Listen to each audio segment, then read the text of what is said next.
Yes, alright. Oli kuyugi Update TV kusinzira okubanga otuuliza era we bali kwekuumira ku mayengo gano.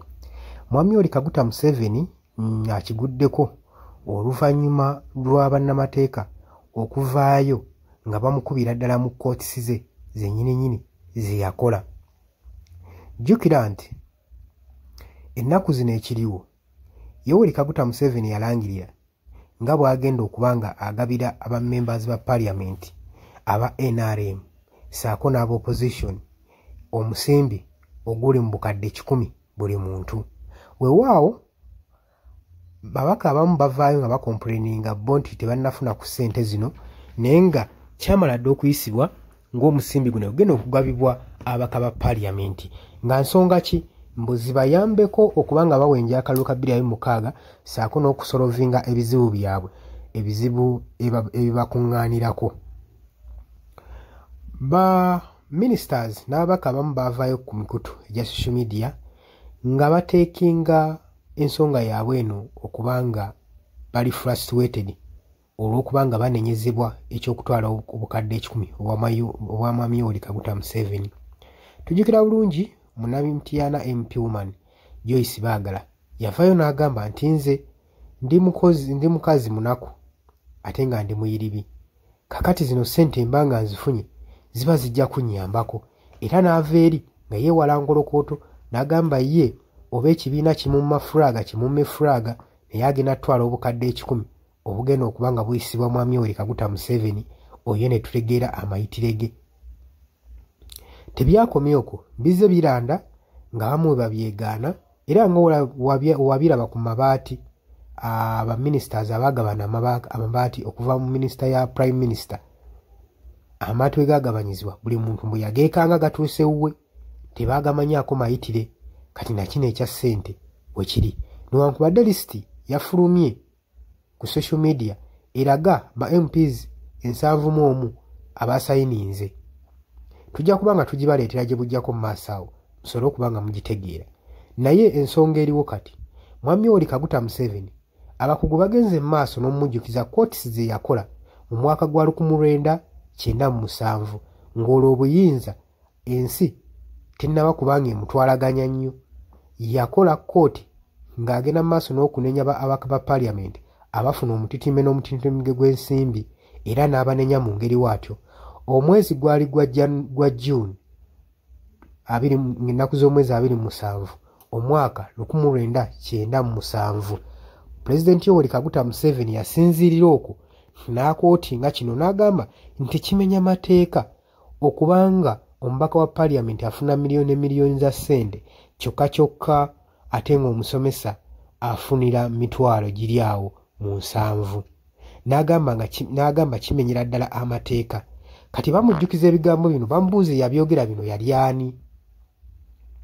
Bagenda mu maaso n'okubanga bamujjukiza okukakasa nti nno Mwami Yoweri Kaguta Museveni ennyini yakulembedde enguzi efumbikidde eggwanga lino era bw'aba avaayo nti n'okulwanyisa nguzi mbu alina sooka kwerwanyisa nga ye bw'aba in case anaovercoming ekizibu kino eky'enguzi n'obukenuzi mu gavumenti ye kubanga ye y'ensonga era ababaka bonna abali ku ludda lwe be bagenda mu maaso n'okulabirako teri mulala ye Mwami Yoweri Kaguta Museveni. Kakati kino abakugu bakitutte ku social media nga bagenda mu maaso n'okunenya Mwami Yoweri Kaguta Museveni olw'okootinga ebintu by'atasobola kutuukiriza mu bulamu.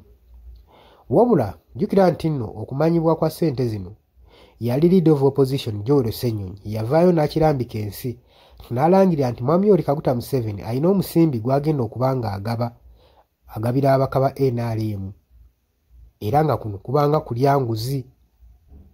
Wabula Yoweri Kaguta Museveni yavuddeyo n'agamba nti nno newankubadde batu exposinze kyewuunyisa batu exposinze nti nno tugabye miliyoni 10 wabula bo teboogera ku ssente zibafuna eri mu bazungu zibabawa. Kakati kino tujja kinyonyola bwe tuti newankubadde pulezidenti yakootinze mu ngeri bw'etyo naye weewaawo abaka bafe ab'opposition bafuna ssente okuva mu foreign countries ekyo kituufu naye kifundako n'ozifuna mu bagwira eri ababbayo bubbi kujja kukulaakulanya nsi ye gani ate ozibba mu bannansi bo ate ne mugenda ne muzisaasaanyiza e Bulaaya oba mawanga amalala kubanga ababaka bano bazimba balina assets wabweru w'eggwanga Uganda gye bagenda maaso n'okwekulaakulanyiza so ng'eggwanga lyabwe likyali mu katuubagano. Tetwandiganye gabana nsimbi singa zibadde ng'akasiimo nga tulaba n'ababaka ne gavumenti kyekoze naye enguudo mu kibuga Kampala zikyali mbi, amasomero tegaliimu bikozesebwa, tegalina na shelters, amalwaliro tegalina ddagala, abasawo tebasasulwa, ebintu ng'ebyo nga bigenda mu maaso mu ggwanga.